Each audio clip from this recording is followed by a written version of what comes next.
तो इस चैप्टर में आज हम लोग पढ़ने वाले हैं सॉर्टिंग मटेरियल्स इनटू ग्रुप। ये चैप्टर का नाम भी था, सॉर्टिंग मतलब छांटना होता है। तो जो ऑब्जेक्ट है उनको समूह में, ग्रुप में बांटना।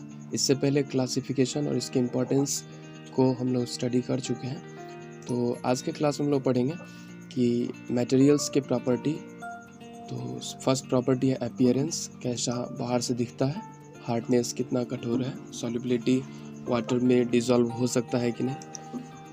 फ्लोटिंग एंड सिंकिंग, यानी कि पानी के ऊपर तैर सकता है या डूब जाएगा। ट्रांसपेरेंसी, आर पार दिखाई दे सकता है कि नहीं, इसके बारे में हम लोग देखेंगे, यानी पारदर्शिता। तो चलिए स्टार्ट करते हैं। फर्स्ट प्रॉपर्टी यानी अपीयरेंस। तो फर्स्ट प्रॉपर्टी के आधार पर हम लोग बात करें कि appearance, on the basis of appearance materials are divided into two types. तो अपीयरेंस के आधार पर मटेरियल दो तरह के होते हैं, एक शाइनी सरफेस वाले और दूसरे डल सरफेस वाले। तो शाइनी सरफेस वाले वैसे मटेरियल्स हैं, those materials which have shiny appearance are said to have lustre. तो ऐसे मटेरियल्स में क्या होता है, लस्चर होता है, एक चमक होती है। और इसके एग्जाम्पल की बात करें, जैसे सिल्वर हुआ, स्पून हुआ, जितने भी आप देखते होंगे कि गोल्ड, सिल्वर या ज्वेलरी या ऑर्नामेंट्स के रूप में जो चीज़ें यूज़ की जाती है, ऑफ कोर्स वो काफ़ी शाइनी सरफेस वाले होते हैं। तभी तो ह्यूमन को लगातार फैसिनेट करते रहा, अट्रैक्ट करते रहा।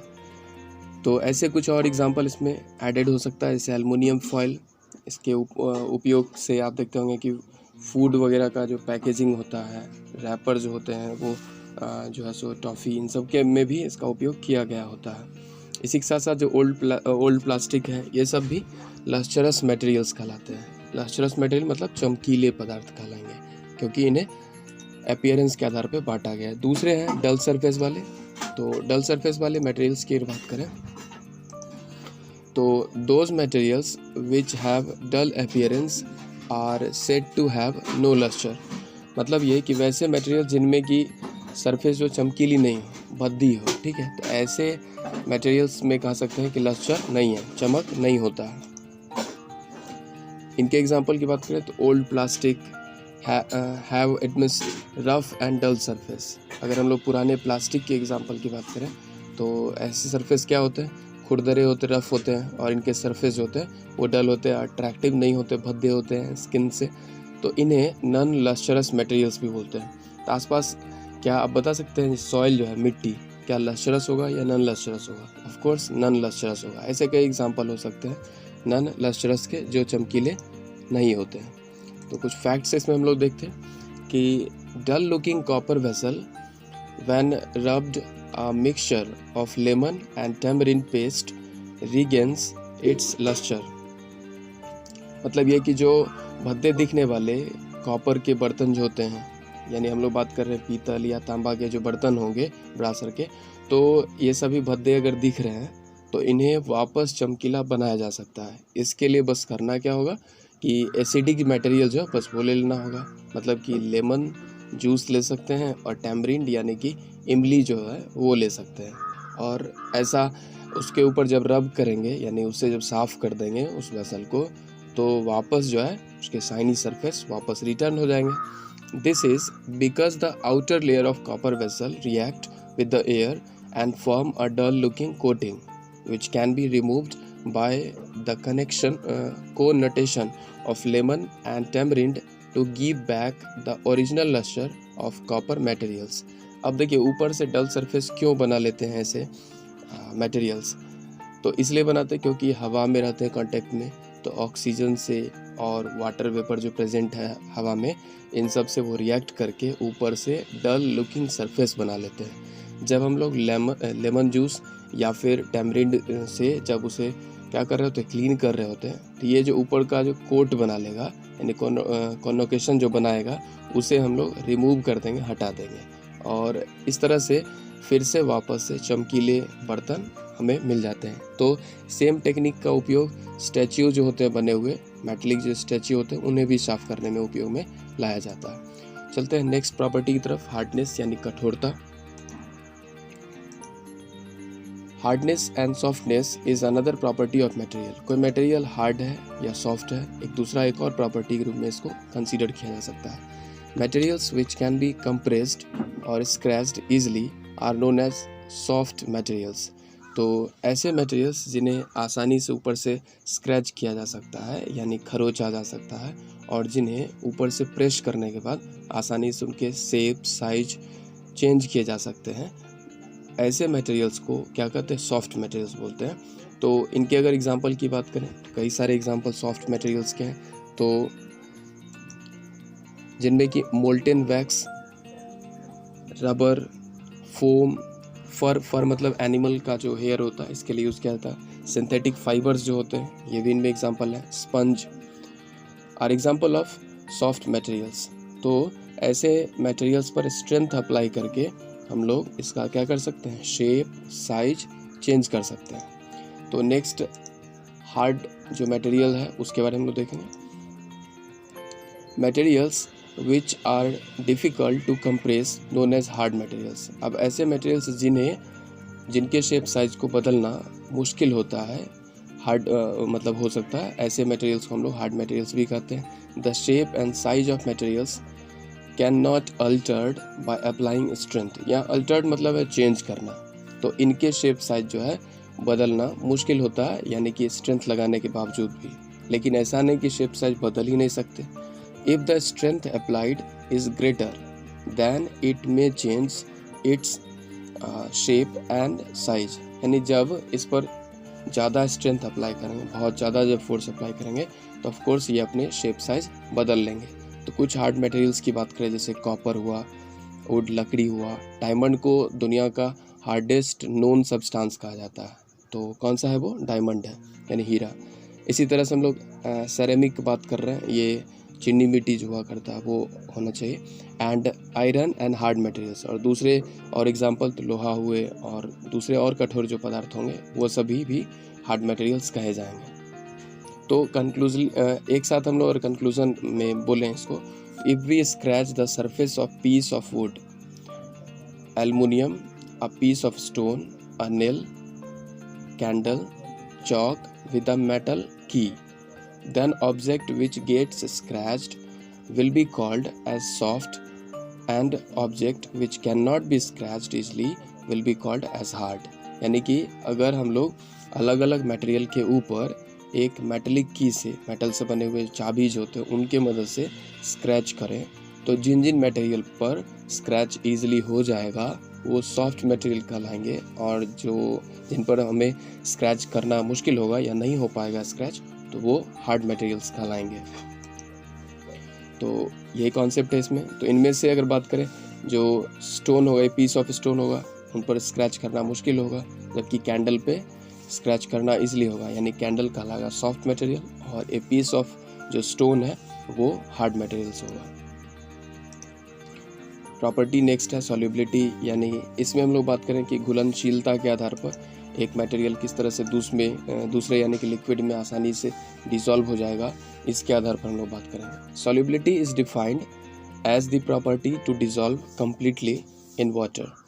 तो सॉल्युबिलिटी वो प्रॉपर्टी है जिसमें कि एक मटेरियल वाटर में पूरी तरह से डिसॉल्व हो पा रहा है कि नहीं हो रहा है, इस पर डिसाइड किया जाता है। If a substance completely disappear और mixes up in water, it is said to be soluble in water. यानी कोई ऐसा सब्सटेंस जो वाटर में पूरी तरह से डिसअपियर हो जाता है, मतलब खो जाता है, ऐसे मटेरियल्स को या ऐसे मटेरियल जो अच्छी तरह से वाटर में मिक्स हो जाते हैं, घुल जाते हैं, ऐसे मटेरियल्स को क्या बोलते हैं, सॉल्युबल इन वाटर बोलते हैं। If the substance does not dissolve even after stirring for a long time, it is said to be insoluble in water.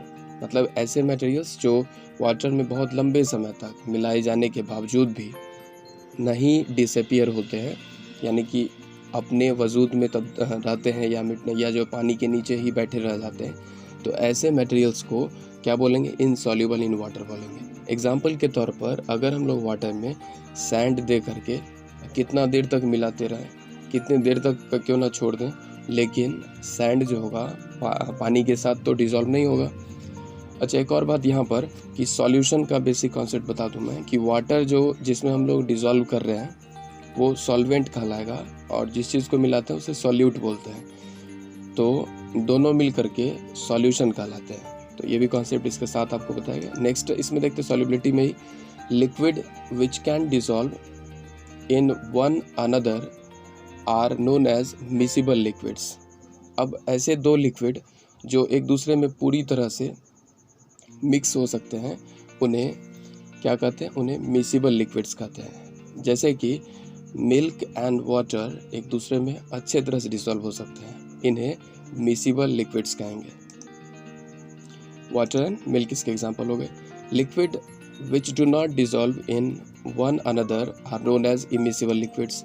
अब अगर बात करें वाटर एंड पेट्रोल की, तो डिसॉल्व ये अच्छे से नहीं होगा। इसी तरह से वाटर एंड कुकिंग ऑयल जो है, इसको जब भी मिलाएंगे तो भी अच्छे से डिसॉल्व नहीं होगा।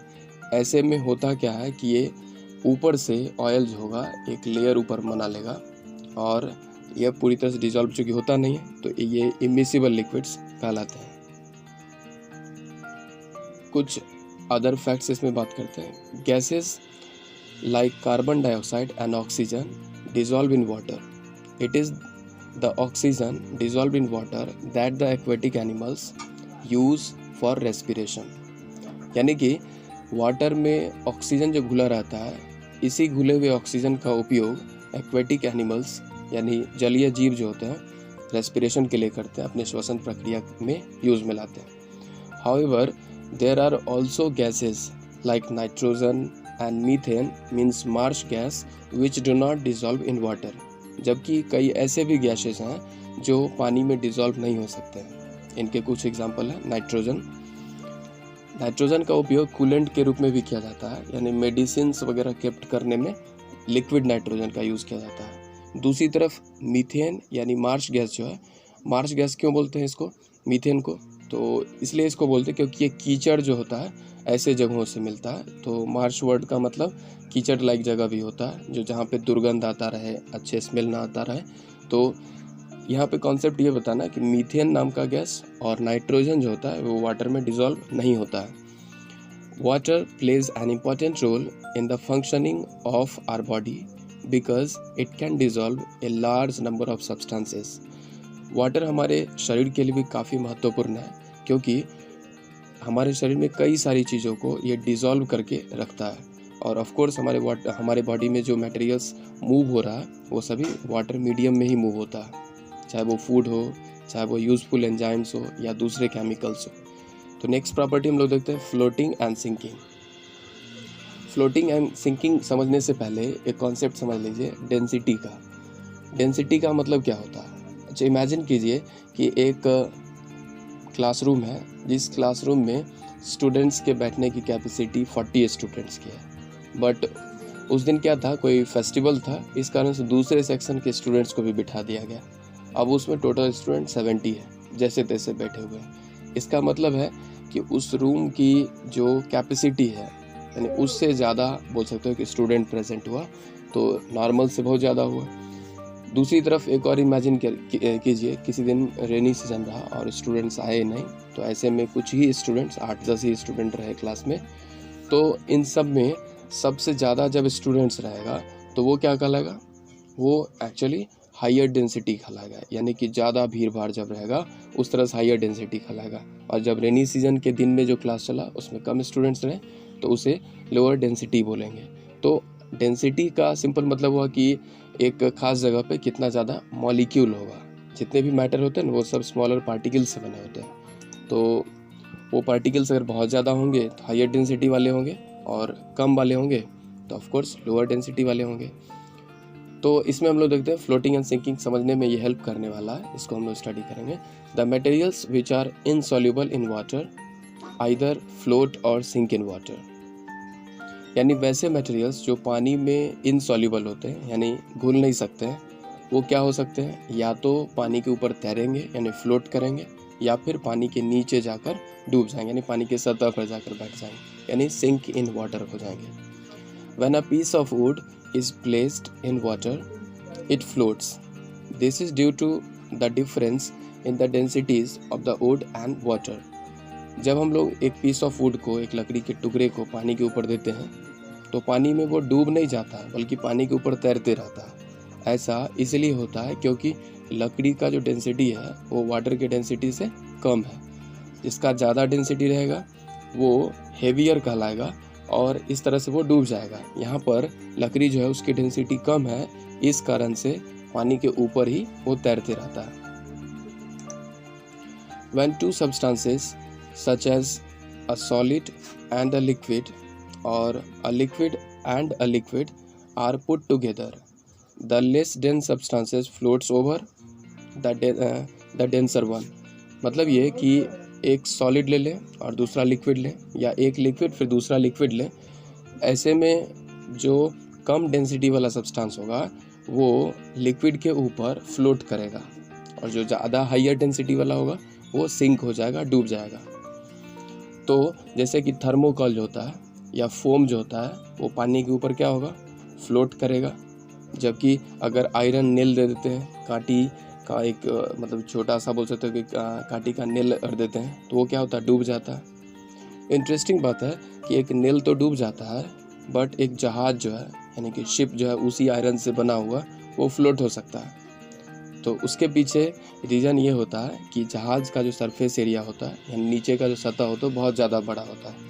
इस तरह से पूरा जो वेट होगा वो बढ़ जाता है, डिस्ट्रीब्यूट हो जाता है। इस कारण से जहाज़ पानी में डूबता नहीं है और वो तैरते रहता है। अगर आपने टाइटैनिक मूवी देखा होगा तो उसमें ऑफकोर्स क्या हुआ था कि एक आइसबर्ग जो है उससे टकरा गया था, जिस कारण से पानी अंदर भर गए थे और जहाज़ का जो अब जो डेंसिटी था वो इंक्रीज़ हो गया था, बढ़ गया था, जिस कारण से वो नीचे सिंक हो गया था।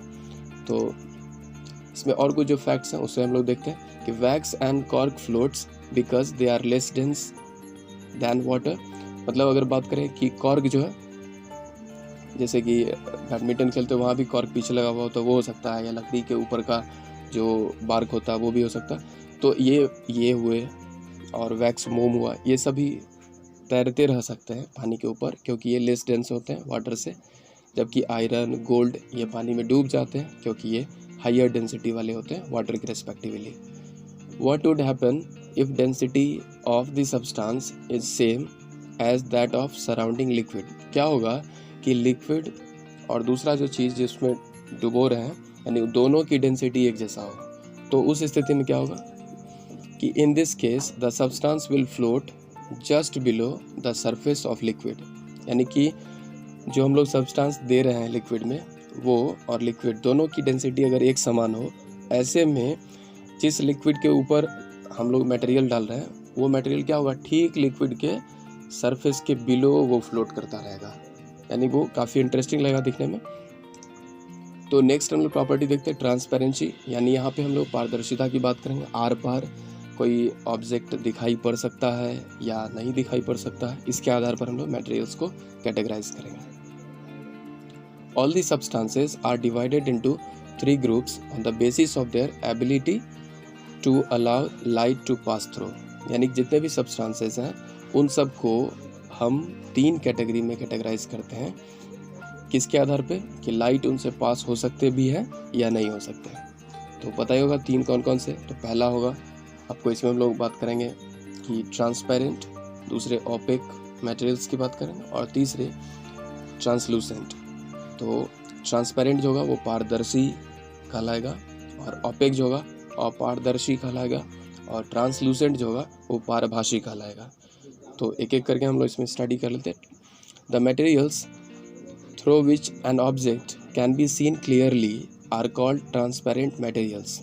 वैसे मटेरियल्स जिनके आर पार हम लोग दूसरे मटेरियल्स को ईजिली देख सकते हैं, क्लियरली साफ साफ देख सकते हैं। जैसे आप देख रहे होंगे कि आई के मदद से कोई दूसरा ऑब्जेक्ट यहाँ पर मान लो कि लाइट लिखा हुआ, यही साफ साफ दिखाई पड़ रहा है। तो ऐसे में ये बीच में जो मटेरियल है ये क्या कहलाएगा, ये ट्रांसपेरेंट मटेरियल कहलाएगा, यानी पारदर्शी पदार्थ कहलाएगा।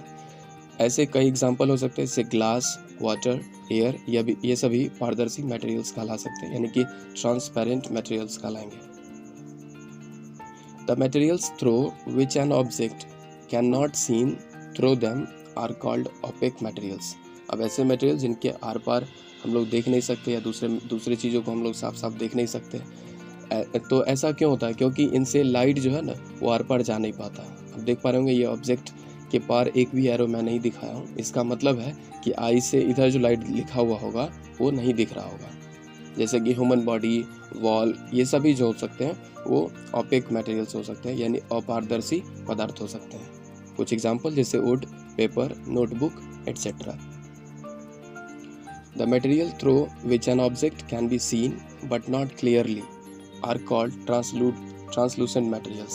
तो यहाँ पे हम लोग पारभासी पदार्थ के बारे में पढ़ेंगे। ऐसे मटेरियल जिनसे कि हमें कोई दूसरा ऑब्जेक्ट दूसरे पार वाला दिखाई तो पड़ेगा बट नॉट क्लियरली, साफ साफ नहीं दिखाई पड़ेगा। ऐसा इसलिए क्योंकि लाइट इनसे पार्शियली पास हो सकता है, यानी कि कंप्लीटली पास नहीं हो सकता है, बल्कि कुछ लाइट्स के रेज होते हैं वो पास हो सकते हैं। जैसे कि आप पिक्चर में देख पा रहे होंगे कि जो ऑब्जेक्ट है इससे लाइट जो है वो जा तो रहा है बट कुछ लाइट जा पा रहे हैं, पास नहीं हो पा रहे हैं। तो ऐसे मटेरियल्स को ट्रांसलूसेंट कहेंगे। एक दूसरे कॉन्सेप्ट को देखें हम लोग कि विजिबिलिटी जो है पार्शियल हो जाता है फॉगी डे में। किस कारण से? क्योंकि फॉग जो होता है वो ट्रांसलूसेंट आसपास बन जाता है, कोहरा के कारण आसपास जो है स्पष्ट दिखाई नहीं पड़ता। तो ऐसी स्थिति न्यू दिल्ली में बार बार देखने को मिलता है, क्योंकि वहाँ पर जो पॉल्यूटेंट्स होते हैं अक्सर मिले हुए होते हैं। Thanks. If you have any question